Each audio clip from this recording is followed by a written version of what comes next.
বন্ধুরা, আজকে নতুন আইটেমে একটা লইটে মাছ রান্না করছি।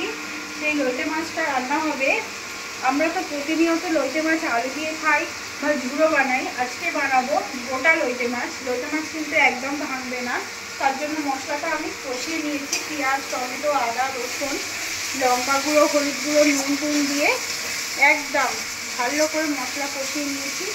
দেখো, এতে কিন্তু কোনো মশলার চিহ্ন নেই, একদম ভালো করে কষিয়ে নিয়েছি, তেল ছেড়ে গেছে।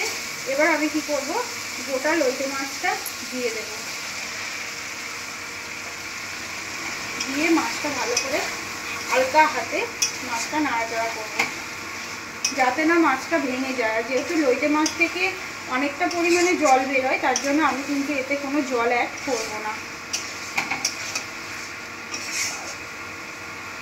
একদম হালকা হাতে লইটে মাছটাকে নাড়তে হবে। গ্যাসের ফ্লেমটা জোরেই রয়েছে আমার। আর এই লইটে গোটা মাছ খুব ভালো লাগে খেতে বন্ধুরা, তোমরা কিন্তু বাড়িতে ট্রাই করে দেখতে পারো। একদম যখন নামানো হয়ে যাবে তখন ধনেপাতা দিয়ে নামিয়ে নেব।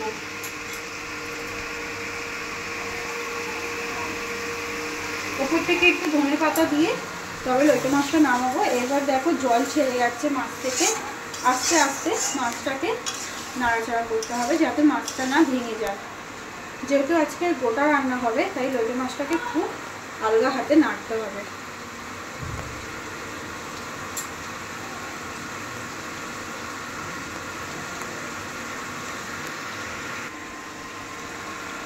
তো তোমাদের যদি এই লইটে মাছটার আইটেম ভালো লাগে, তাহলে অবশ্যই আমার চ্যানেলটাকে সাবস্ক্রাইব করো বন্ধু। একটা ছোট লাইক করে আমার সাথে থেকো।